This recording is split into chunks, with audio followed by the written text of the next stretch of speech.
자기 PR 시대를 살고 있다 그랬죠. 많은 사람들은 이력서를 억지로 그냥 화려하게 꾸며대면서 내가 이런 사람이다 자랑하고 있을 때에, 우리 지난주에 묵상했던 룻, 얼마나 어리석은지. 룻 같은 사람 아마 2017년도에 살면은 어디 아무 데도 취직 못할 거예요. 그렇죠? 기껏해야 저기 비정규직 어떤 노동자로 취직도 못할 수도 있어요. 어떻게 이렇게 해가지고 밥벌이 해먹게 살겠습니까? 화려한 이력서의 그 속임, 조금 흉내내본 것 있다면 이력서는 이미 전문가로 둔갑해 있는 이 시대의 룻은, 오늘 우리가 저 초반에 읽었던 10절에 어찌하여 라고 물었던 룻의 이 어리석음, 그러나 그 하나님을 향한 복음에 대한 요청으로 받아들입니다. 어찌하여 나한테, 내가 당신에게 어떻게 과연 알려졌길래 나에게 이러십니까? 나는 자격이 없는 사람인데. 우리 옆 사람에게 나는 어떻게 알려졌는지요? 우리 주변에 있는 사람들에게 나는 어떻게 알려졌는지요? 집에서 부모님에게 혹은 자녀에게 어떤 아버지로, 또 어떤 딸과 아들로, 어떤 어머니로, 어떤 남편과 어떤 아내로 알려졌는지요? 그 남편이 뭐라고 합니까? 우리 아내들이 뭐라고 하시는지요? 서로서로 존경합니까? 서로서로 충성의 맹세를 하셨습니까? 자신 없어요?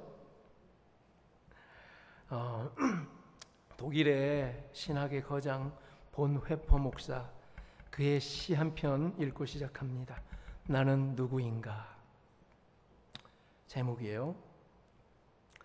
나는 누구인가? 사람들은 종종 말하기를, 내가 감방에서 걸어 나올 때 마치 영주가 자기 성에서 나오듯 침착하고 활기차고 당당하다고 한다. 나는 누구인가? 사람들은 종종 말하길, 내가 간수들에게 말을 걸낼 때 마치 내가 명령하는 사람인 양 자유롭고 다정하고 분명하다고 말한다. 나는 누구인가? 사람들은 또 말하기를, 마치 내가 승리에 익숙한 사람인 양 불행한 나날을 견디며 평화롭고 미소를 지으며 자연스럽다고 한다. 나는 정말 다른 사람이 말하는 그런 사람인가? 아니면 나는 다만 나 자신이 알고 있는 그런 사람에 불과한가? 새장에 갇힌 새처럼 불안하게 뭔가를 갈망하다가 병들고, 목이 졸린 사슴처럼 숨가쁘게 몸부림치고 색깔과 꽃과 새소리를 너무나 그리워하고, 친절한 말과 인간다운 친근함을 그리워하고, 사소한 모독에도 분노에 떨며 큰 사건을 간절히 기대하고, 멀리 떨어진 친구를 그리워하다가 낙심하며 슬퍼하고 기도하고 생각하고, 글 쓰는 일에 지쳐 허탈에 빠지며 의기소침하여 모든 것과 작별하려는 그런 존재. 나는 누구인가? 전자인가? 후자인가? 오늘은 이런 인간이고 내일은 다른 인간인가? 타인 앞에서는 위선자이고 자기 자신 앞에서는 경멸할 수밖에 없는 가련한 약자인가? 나는 누구인가? 이 고독한 물음들이 나를 비웃는다. 내가 누구인지 오 하나님, 당신께서는 알고 계십니다. 나는 당신의 것입니다.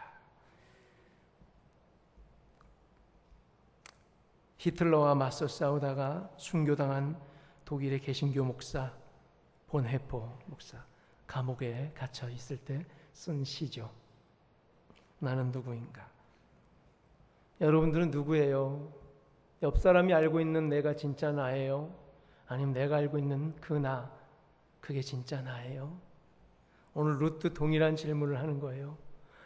내가 알고 있는 나는 이런 자인데 어찌하여 보아스 당신께서는 나를 이렇게 여겨주십니까? 내가 도대체 어떻게 당신에게 알려졌습니까? 자기 PR하려 하는 게 아니라 오히려 자기 자신을 끝까지 부인하고 낮추고 깨고 또 버리고 또 낮아지고 또 내려놓고 왜 나한테 그래요? 라는 이 질문 앞에 우리 모두가 단 한 사람도 예외 없이 무릎 꿇어야 되는 줄로 믿습니다. 보통 우리가 앞서 말했죠. 남이 잘해준 일은 오래, 우리가 남에게 내가 잘한 일은 오래 기억하려 하고 또 나쁘게 한 일은 금방 잊어버리죠. 롯은 반대라고 그랬죠. 자기 스스로도 모르고 있었다고 그랬잖아요. 자기가 그렇게 충성을 다했고 자비와 사랑을 베풀었던 것을 롯은 모르고 있어요. 내가 도대체 뭘 했다고 그래요? 나 아무것도 한 게 없는데 왜 나한테 잘해주시고 이 자격이 없는 나한테 왜 이런 큰 은혜를 베푸십니까? 이 방향으로 우리의 신앙생활을 하라고 그랬지요. 그러면 아무 문제가 없습니다. 모든 조직과 공동체 안에 어느 전도회 안에 아무 문제도 없을 줄도 믿습니다. 나는 아무 자격이 없는데 나한테 왜 이렇게 잘해줘요? 라는 모든 공동체 되기를 바랍니다. 거꾸로죠. 근데 나는 이만큼 했는데 너는 왜 이거밖에 안 되니가 우리네 수준이죠. 이걸 언제 넘어서는가 하나님께서 지켜보십니다. 언제 우리 부성교회를 들었을까? 아직 수준이 안 되면 하나님께서 우리 안 쓰십니다. 언제까지 여기 머물러 있겠는가? 우리에게 달렸죠. 오늘 이 룻기를 통하여 내 모든 이 교만과 위선의 밭을 갈아엎는 놀라운 시간 되기를 축원합니다. 갈아엎으세요. 싫어요? 너무 내게 높고 내가 가진 게 너무 커서 아까워 죽겠어요? 아니면 안에 텅 비었고 아무것도 없고 그냥 팍 오늘 본 회포처럼 아무리 싸워도 답이 없는 저 강력해 보이는 히틀러와 저 세력들 앞에서 내 존재를 한탄하면서 의기소침하여 모든 것과 작별하려는 그런 존재로 나아간다면 뭘 못 갈아엎겠습니까? 아직도 남아있는 게 있습니까, 여러분들? 그 심연 저 깊숙이 그 자존심 지키고 싶은 그것, 명예 아직도 남아있습니까? 그거 버리지 않는 한 결코 하나님께서 우리 교회에 들어쓰지 않습니다. 저부터 마찬가지입니다. 말로만 깨진다고 하지 말고 보여주세요. 옆 사람에게 보여주시고 공동체 안에 드러내 보여주세요. 그래서 그 옆 사람이 인정하는 저분이 진정한 크리스찬이다. 저분이 진정한 예수 그리스도의 제자라고 자기 스스로 절대 말하지 마세요. 누가 말해줘야 돼요? 주변에 있는 두세 사람 이상이 인정할 때 우리는 그 권세를 차지합니다.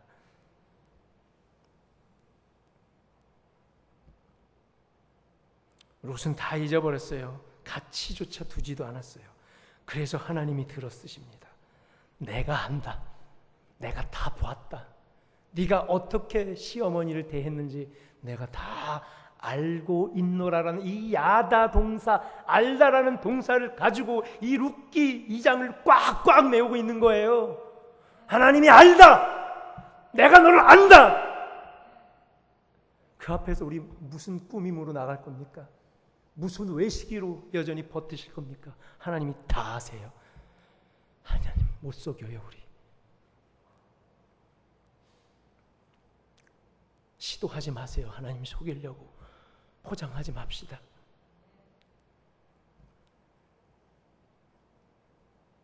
마태복음의 25장 37절 40절 말씀 읽어봅니다. 제가 한번 읽어볼게요. 예수님의 말씀. 자, 이에 의인들이 대답하여 이르되 주여 우리가 어느 때에 주께서 줄이신 것을 보고 음식을 대접하였으며 목마르신 것을 보고 마시게 하였나이까? 어느 때에 나그네 되신 것을 보고 영접하였으며 헐벗으신 것을 보고 옷 입혔나이까? 어느 때에 병드신 것이나 옥에 갇히신 것을 보고 가서 배웠나이까 하리니 임금이 대답하여 이르시되 내가 진실로 너희에게 이르노니 너희가 여기 내 형제 중에 지극히 작은 자 하나에게 한 것이 곧 내게 한 것이니라. 아멘. 이 방법인 거예요. 예수님께서 이 비유로 말씀하시죠. 우리는 어떻게 해야 돼요? 하나님 내가 뭘 했다고요?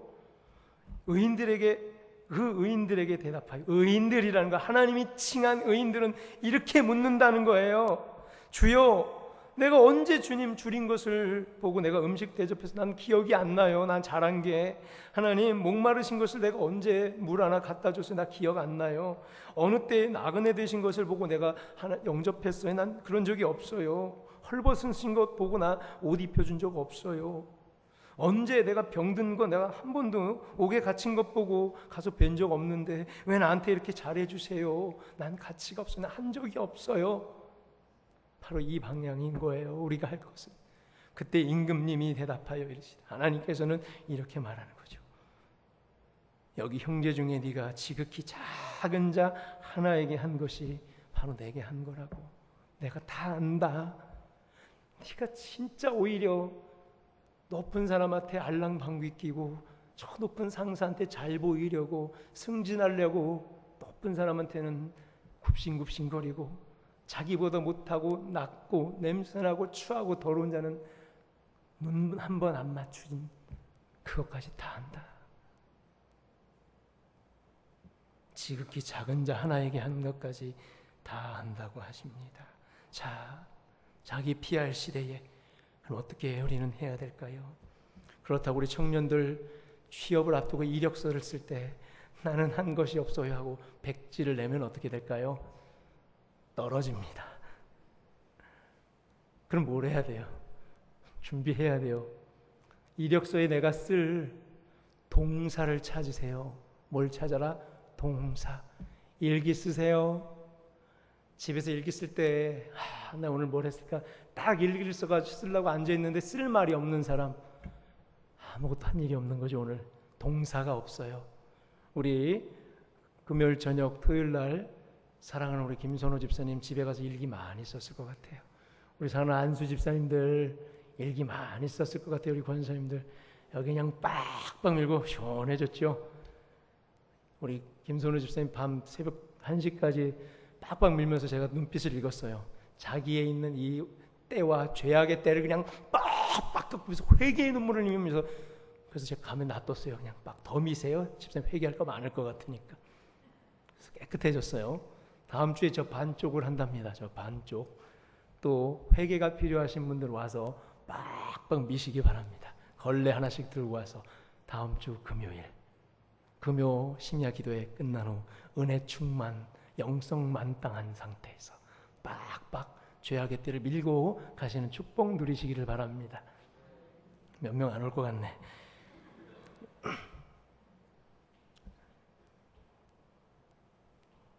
언제 승진할 수 있어요? 언제 취직할 수 있어요? 잘 보여야 돼요. 우리 상사에게 잘 보여야 되고, 자, 알랑방귀 잘 껴야 돼요. 알랑방귀라 하면 높은 사람에게 수단과 방법을 가리지 않고 잔머리를 잘 굴리는 행위, 이거를 가리켜 알랑방귀라고 합니다. 표리부동한 사람이죠. 겉으로는 아유 미워하면서 속으로는 싹싹 좀 추하잖아요. 졸렬하잖아요. 우리 부성교회는 그러지 맙시다. 어떻게 내가 한번 잘 알려볼 수 있을까? 난 요거밖에 안 되는데 어떻게 내가 이만큼 되게 잘 알려볼 수 있을까 하고 있는 이 시대에 오늘 이 룻기, 보배와 같은 주옥과 같은 이 룻기는 거꾸로 방향을 가고 있습니다. 제 말은 겸손합시다. 교만하지 맙시다. 이 정도로 끝나는 게 아니에요. 그건 기본이죠. 그냥 하나님 은혜 앞에 이렇게 나가야 돼요. 나는 아무 자격이 없도다. 하나님, 나는 아무 자격이 없어요라고 그 심정으로 하나님 앞에 나아갈 때 내가 주체할 수 없는 엄청난 복음이 내 앞에 떡 드러나는 거죠. 죄가 큰 곳에 은혜도 크도다. 와, 복음의 진수잖아요. 더 많이 탕감받을 수 있는 거잖아요. 이왕 탕감해 줄 거 꼬작 20억, 30억 빚져서 탕감받을래요? 한 200조, 3,000조 탕감받을래요? 이왕 할 거 크게 해먹죠? 크게 해먹지요? 아멘입니까? 별로 은혜, 복음을 원하지 않으세요? 우리 크게 해먹읍시다. 은혜를 크게 해먹자고요. 탕감을 크게 받아보자고요. 그러면 은혜가 더 큰다는 얘기예요. 복음이 나를 더 강력하게 지배한다는 얘기예요. 언제? 그 탕감을 더 크게 내가 받을 때에. 오늘 탕감, 바로 엄청난 단어가 오늘 룻기에서 소개되고 있는데요. 자, 오늘 읽은 본문 원래 이제 17절부터 볼 때에 우리 지난번에 말씀 끝부분에 어땠어요? 룻이 그래서 횡재했죠. 많이 곡식을 주셨어요. 얼만큼 곡식을 주셨냐? 자, 어땠어요? 그때 식사할 때 룻이 어땠겠어요? 이리 와라 내 딸아 하면서 가까이 바로 내 옆에서 와서 먹어라. 아우, 닭살이었죠. 그 다음에 아유, 목마르겠네. 빡빡한 떡 먹지 말고 설탕 뿌려 먹어. 아니면 소스 찍어 먹어. 그래야 떡이 살살 잘 넘어가죠. 그 다음에 또 어떻게 했어요? 아유, 먹고 체할라. 음료수 마셔. 물 먹고 마셔. 실컷 마셔, 이 물. 그 다음에 또 어떻게 했어요? 따뜻한 볶음 곡식도 먹어볼래? 요거 맛있어. 그리고 이제 일하러 나갈 때에 너는 그 밭 따라 고랑 따라 다니지 말고 여기 큰 단과 여기 큰 단이 있으니까 이 사이에서 마음껏 주워 담아. 그리고 일꾼 이 룻한테 지나갈 때마다 그냥 잡아 뽑아 뿌려줘. 이렇게까지 했습니다. 궁금해 죽겠어요. 도대체 이 룻이 오늘 얼마나 수확을 했는지, 오늘 일당 얼마나 벌었을까요? 자, 이제 정산해 봅시다. 오늘 17절 보면요, 룻이, 자, 17절 밭에서 저녁까지 죽고 그 주운 곳을 떠니 결산합니다. 얼만큼 주셨어요, 룻이? 보리가 한 에바쯤 되는지라. 뭐 에바, 뭐 우리 얼마쯤 모르잖아요. 단위가 없으니까. 리터로 환산을 하겠습니다. 한 에바는 1에바는 22리터라고 합니다. 22리터 그냥 상상해 보세요. 작아요, 커요? 20리터가 넘잖아요. 크잖아요. 그만큼 곡식을 주워 담았다는 얘기예요. 자, 이거 어떻게 들고 왔죠? 22리터. 우리 자매들 우리 룻이잖아요. 자매들 22리터 들고 집까지 갈 수 있어요? 교회에서? 무겁죠? 1리터, 2리터만 들어도 무거워서 형제들한테 들어줘라 해야 될 거 아니에요. 그렇죠? 누가 배달해 줘야겠죠? 보아스는 친절도 하죠. 배달 서비스까지 해줘요. 룻이 그걸 어떻게 집까지 들고 가겠습니까? 배달 서비스를 해줘서 아마 많은 청년들이 한 리터씩 들고 한 2리터씩 들고 여러 명이 와서 룻의 집에 가가지고 턱 내려놓고 간 것 같아요. 22리터라는 엄청난 곡식의 양, 남성 노동자 배급량, 오늘 거기서 일했던 남성 노동자들 배급량이 하루에 0.5리터에서 좀 높은 사람은 1리터라고 합니다. 하루 종일 일했을 때 거기서 일한 사람이 얼마? 1리터라고 해요. 근데 룻은 22리터예요. 그럼 오늘 하루 일삭품삭, 하루 오늘 저기 가서 막노동 일 뛰면 얼마 받아요? 우리 승일 형제 안 해봤어요? 10만원. 10만원으로 갑시다. 하루 종일 일하면 10만원이에요. 근데 룻은 이제 1리터니까 10리터, 그 0.5나 1인데 룻은 20리터니까 10만원가 얼마 번 거예요? 오늘 200만원. 1리터로 치면 0.5리터로 치면 400만원. 룻은 오늘 잠깐 주셨는데 오늘 얼마 벌었어요? 하루 일당 400만원. 별로 안 놀래요? 하루에 400만원 버는 사람 많나 보죠? 룻이 오늘 일해가지고 하루에 400만원 벌었대요. 할렐루야!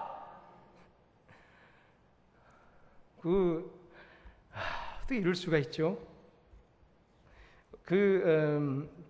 사무엘상 17장 17절 보면 이새가 그의 아들 다윗에게 이르기를 지금 네 형들을 위하여 이 볶음곡식을 한 에바와 떡 10덩이를 가지고 진영으로 속해 가서 네 형들에게 줘라.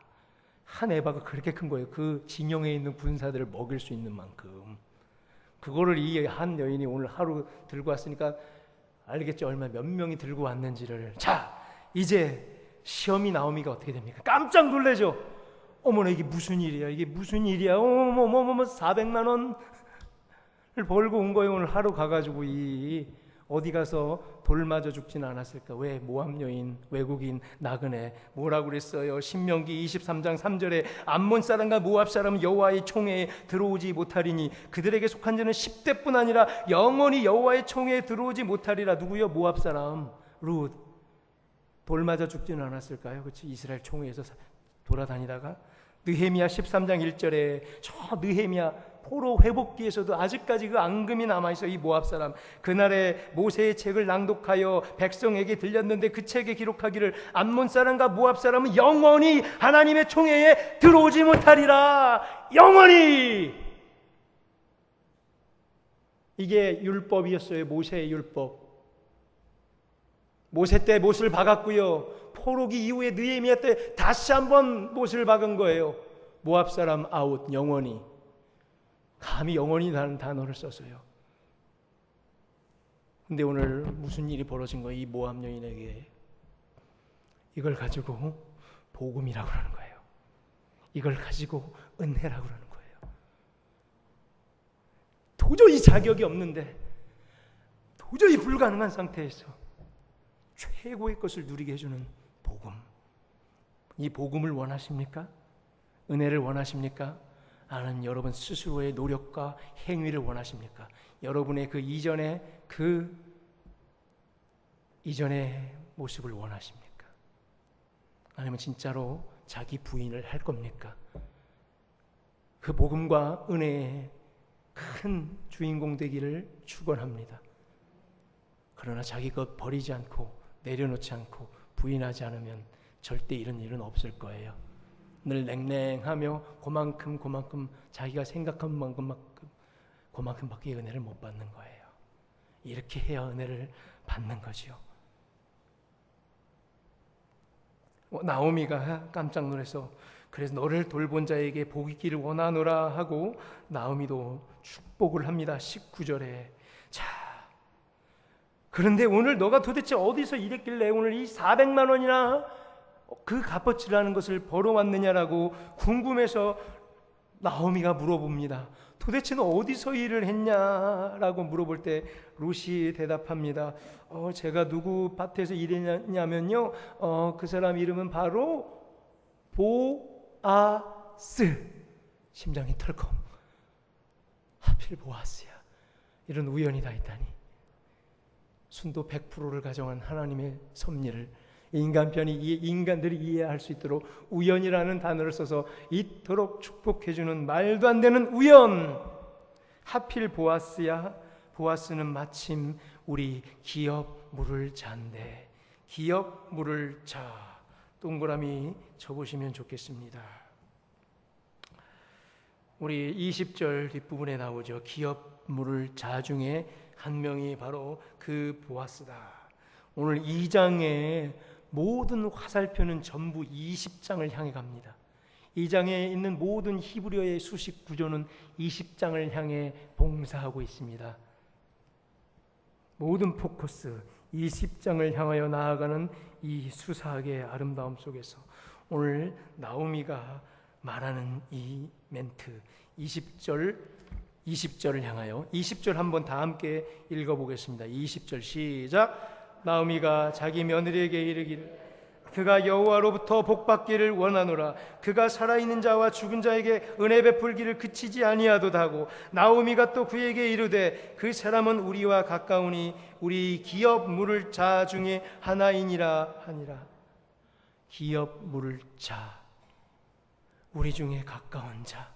여기에 이 지푸라기를 잡고 싶은 나오미, 인생 최악의 여인 나오미가 한 가닥 희망을 붙잡는 장면이기 때문에 오늘 이 20절이 가장 중요한 거예요. 기업 물을 자를 향하여 모든 수사학이 총집결되고 있습니다. 오늘 주제는 바로 기업 물을 자예요.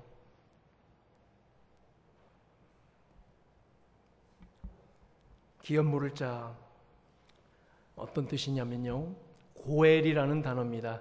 적어도 우리 대부성교회 성도님들이라면 고엘 사상은 적어도 알아야 됩니다. 두 번만 저를 따라 하겠습니다. 고엘. 고엘. 안 적으면 까먹죠. 고엘. 고엘은 뭐냐면요, 신학을 관통하는 복음의 핵심 에너지가 고엘이에요. 고엘은 어디서 왔냐면 가알에서 왔어요. 가알, 그을 똑같죠. 고엘, 가알. 가알은 동사예요. 갚아주다라는 동사예요. 가알은 대신 갚아주다.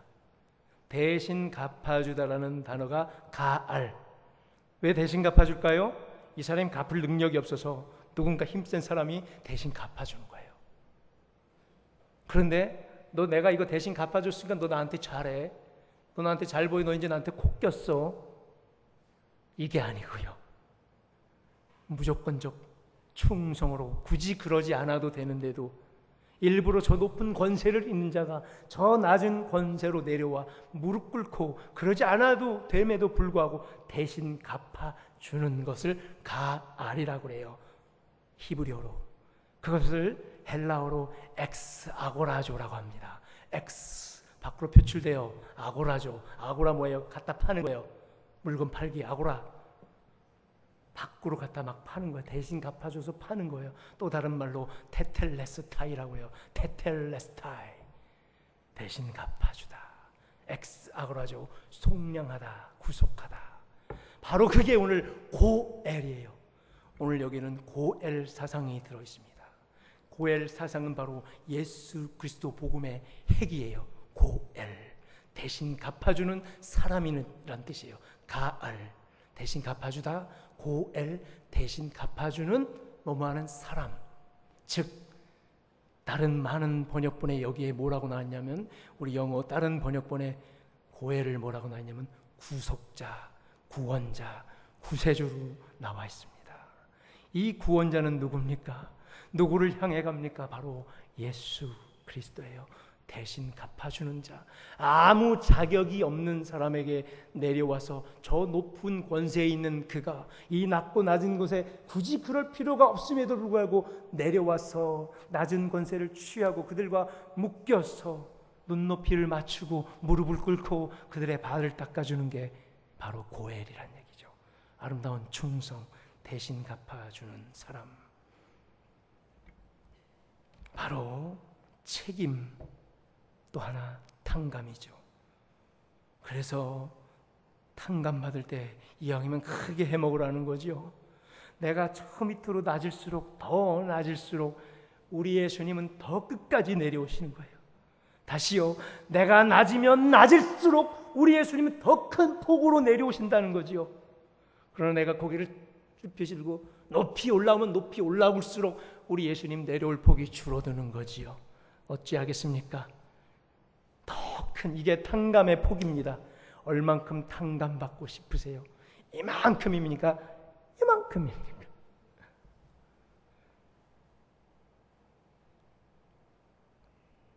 기업 물을 정신, 이것은 레위기 25장 25절을 바탕으로 하고 있습니다. 제가 한번 읽어드리겠습니다. 레위기 25장 25절. 만일 이 형제가 가난하여 그의 기업 중에서 얼마를 팔았으면 그에게 가까운 기업 물을 자, 고엘 딱 박혀 있어요. 기업 물을 자가 와서 그의 형제가 판 것을 대신 물을 것이라. 갚을 능력이 없어서 형제가 큰 위험에 쌓였어요. 감옥에 가거나 죽게 될 때에 대신 갚아줘서 그가 자유를 얻게 만드는 거예요. 그를 속량해 주는 거예요. 그에게 자유를 주는 거예요. 예수 그리스도께서 우리에게 사탄에게 꼬임받고 그에게 올무를 얽매여 있는 우리에게, 포로로서 잡혀있는 우리에게 해방의 자유를 줘서 우리를 자유인 삼아 준 것처럼 샬롬, 샬롬. 우리 옆 사람에게 샬롬 한번 하겠습니다. 샬롬. 샬롬. 샬롬이 무슨 뜻이에요? 간단한 인사일 것 같아요. 샬롬이. 샬롬은 전쟁 용어입니다. 전쟁의 포로가 수없이 많을 때 그 포로를 비싼 값을 주고 그 포로를 빼내오는 거예요. 그래서 그 포로가 나는 오늘 죽었다. 나는 오늘 이제 내일 나는 오늘 내가 내일 눈 뜨면 내가 죽을 날. 이 새벽녘에 누군가가 큰 값을 치러 나를 전쟁의 포로에서 빼낼 때 그 기쁨으로 샬롬! 살아났구나. 이게 샬롬입니다. 우리 옆 사람에게 샬롬을 빌어볼 때 너는 원래 죽었었어. 너 오늘 죽기 바로 일보 직전에 네가 산 거야. 알아? 샬롬! 하겠습니다. 시작! 샬롬! 그래요. 이게 샬롬인 거예요. 그래서 원래 죽었었는데 심장이 정지되어 있는데 심폐소생술로 갑자기 뛰기 시작하는 거예요. 바로 이거 죽었다 산 인생. 고엘 때문에, 기업물을 자 때문에, 구속주 때문에, 구세주 때문에, 대신 탕감해주는 자 때문에 죽었는데 거저 살게 될 때 우리는 샬롬 할 수 있는 거예요. 이게 바로 희망이에요. 오늘 희망의 서정 6번째 나아가면서 이 탕감, 여러분 많은 탕감 받고 많은 은혜 누리는 우리 모두 되기를 주님의 이름으로 축원합니다. 기도하겠습니다.